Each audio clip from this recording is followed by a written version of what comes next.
All right, good afternoon, indeed. And today we are honoring what day? International Mine Awareness Day. So in a short while I will be joined by Agnès Marcaillou, who, as you well know, is the director of the UN Mine Action Service. She will be joined by Ambassador Fatima Kyari, the permanent observer of the African Union to the United Nations, addressing the situation of landmines and explosive hazards in Africa, as well as Ambassador Mona Juul, the permanent representative of Norway to the United Nations, representing the presidency of the Fourth Review Conference of the Anti-Personnel Mine Ban Convention. So as soon as we are done here. As you all well know, the Secretary General is in Tripoli today. He will, and you will have seen that in light of the developments this morning, he tweeted out that he was deeply concerned by the military movements taking place in Libya and the risk of confrontation. There is no military solution, he said. Only intra-Libyan dialogue can solve Libyan problems. I call for calm and restraint as I prepare to meet the Libyan leaders in the country, the Secretary General said. In about an hour or so, we expect him to have some sort of a press encounter with the media there, and we will be sending you transcript as soon as we have that. And later today, the Deputy Secretary General will depart for Abidjan in Côte d'Ivoire, where she will meet with senior government officials and United Nations colleagues, and will also speak at the 2019 Ibrahim Governance Weekend. On April 7th, she will be in Beirut in Lebanon to attend the Economic and Social Commission for Western Asia's Arab Forum for Sustainable Development and the Regional Coordination Mechanism, as well as meet with resident coordinators from the Arab and Middle East region. The Deputy Secretary General will be back in New York on April 10th, and as you just saw, she launched the Financing for Sustainable Development Report 2019, and we'll be putting out her remarks shortly on that. From Mali, the UN peacekeeping mission in that country reports that its premises in Kidal City were targeted yesterday by unknown assailants. 9 mortar rounds were fired, with 7 exploding within camp premises. 2 Chadian peacekeepers sustained slight injuries, and 2 helicopters were damaged, and the mission is monitoring the situation.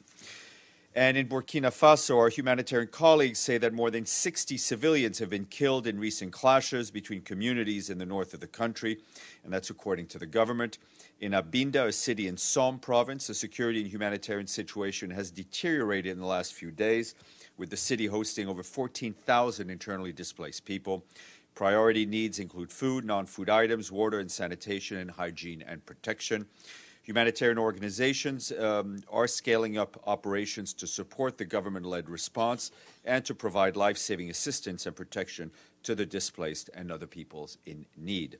In total, some 136,000 people have so far been displaced in Burkina Faso, over half of them since January.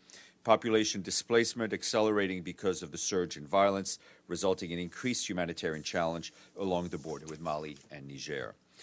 And the UN Central Emergency Response Fund, otherwise known as CERF, today announced an allocation of $11 million to help 268,000 women, men, and children who've been displaced by fighting in South Sudan return to their homes.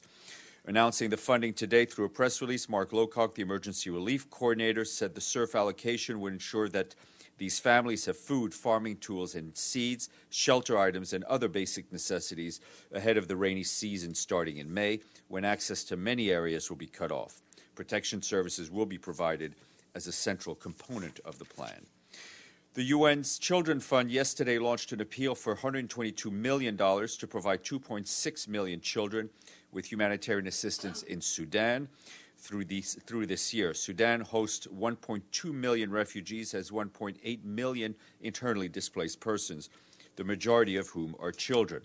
According to UNICEF, children in Sudan continue to suffer the long-term conflict, displacement, natural disasters, epidemics, malnutrition, all of which have been made worse by the economic crisis of 2018.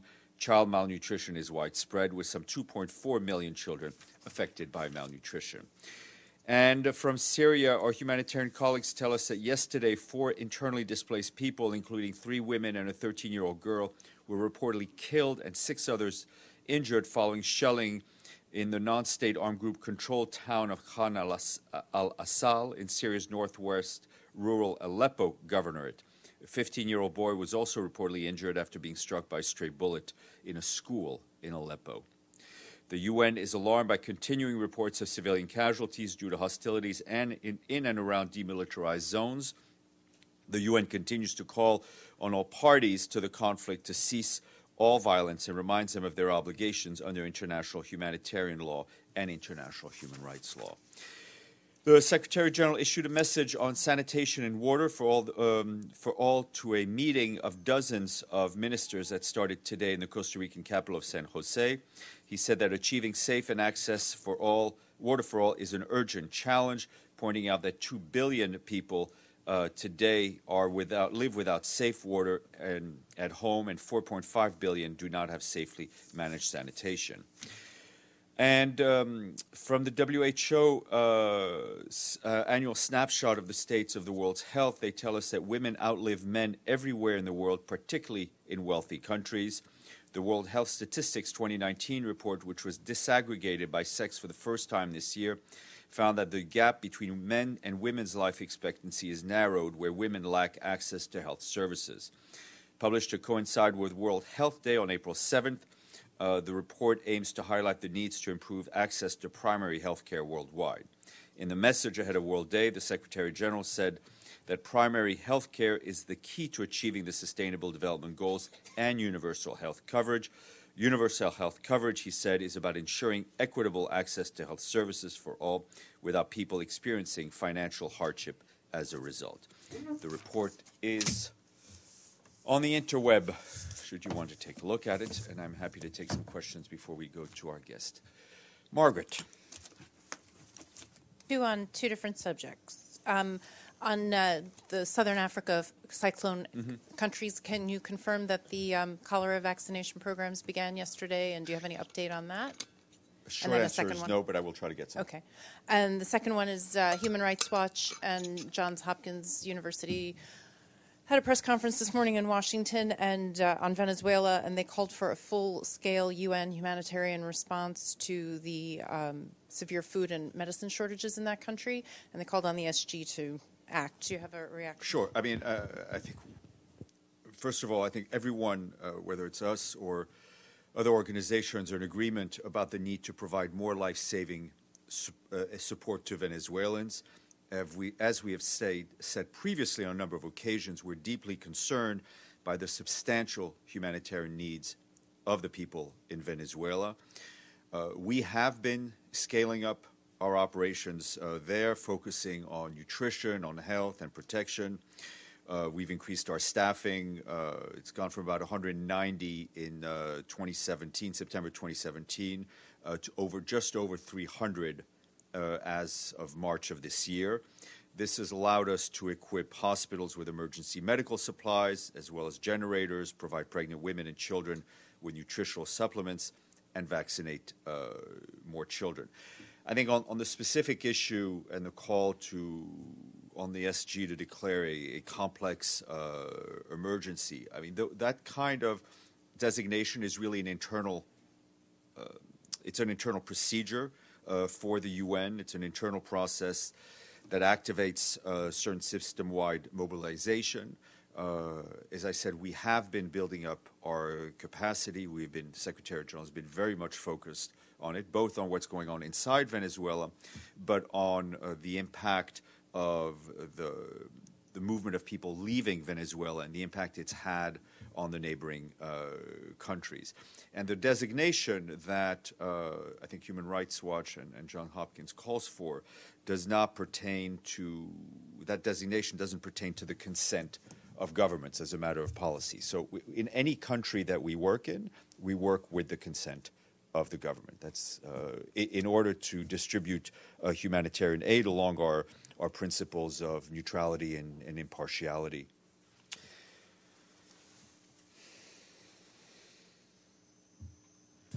A few things. One, the panel of expert member who was arrested in Tunisia, do you have anything to say about the contacts with the Tunisians? Not more than what I said yesterday, which is that we are in touch with the Tunisian authorities. On Libya, General Haftar just ordered his forces to head towards Tripoli. And as we all know, there is this national conference that's due to happen in the middle of this month. Do you have, is there a Secretary General who is there on the ground worried that this might put at risk the conference? And I have a third question about whether you have a comment on the returning of the Israeli soldier body from Syria or Lebanon. This is it returned a few days ago to Israel. I mean, on that, it's not something that I'm aware we were involved in, but obviously I think the return of the remains of a loved one to their family is always a positive step, especially for the families concerned. On Libya, the Secretary General, as you said and as we know, is there.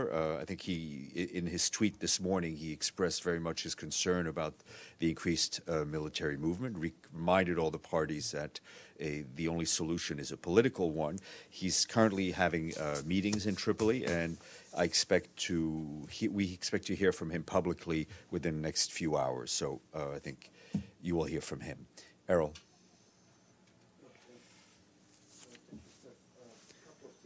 First of all, there are reports that while, of course, you are aware that Prime Minister Tsipras of Greece was in Macedonia, northern Macedonia, yesterday, a few days ago, and they reached agreement that the NATO alliance, which Greece is member of, will take care of the protection of the borders of northern Macedonia, etc. They also mentioned that the agreement, so-called Prespa agreement, was about 35 pages, in which a UN role was very recognized. However, a little bit on the north, on Kosovo, there are reports that the European Union is preparing hundreds of pages of agreement between Kosovo and Serbia.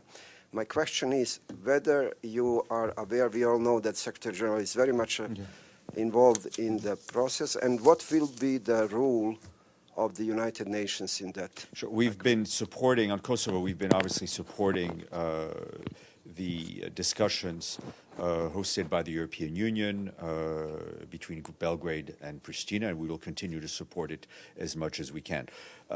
On the visit by the Greek Prime Minister to the Republic of North Macedonia, it's obviously something we very much welcome.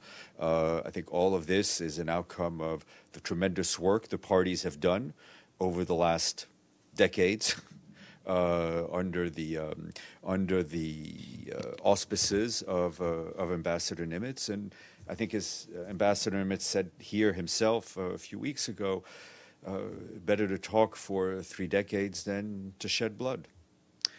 Evelyn, and then Venezuela, is there any chance, as the UN asked, whether this enormous amount of humanitarian supplies the U.S. has over the border, can the UN take them in? Has the UN negotiated on that? I mean, as you know, it is in any country it is the government's decision. We continue to be in touch with the government and other institutions in Venezuela to try to improve the humanitarian situation. Epsilon. Follow up on Libya. Is there anyone who is in contact with Mr. Haftar or his forces from the UN? The UN mission remains in touch with all the relevant parties in Libya. No, I have another question. So Amnesty International called on armed embargo on Israel, given the fact that in the last year 26,000 Palestinians were injured and about more than 200 were killed by Israeli forces. Any comments? I haven't seen that, but I will look. Nabil. Is the SG planning to meet or talk to Mr. Haftar? We will have updates as they come in, and as I said, the solution, the political solution to the current crisis in Libya, goes through the UN talking to all the relevant parties. But as soon as the updates will be trickling in. And I know that the SG has talked with Mr. Haftar before over the phone. Mm-hmm. Have they met? Have they met before? Yeah. Not that I recall in my very limited brain capacity, but just take it as a a temporary no, but we will confirm it as a no. Thank you. Yes, sir, and then we'll go to our guests. Just one more on NATO summit in Washington on 70th anniversary is wrapping up today. Did the UN have any representative observer or any comment on the NATO? We wish him summit? a happy birthday, but we were not there. Let's go to our guests.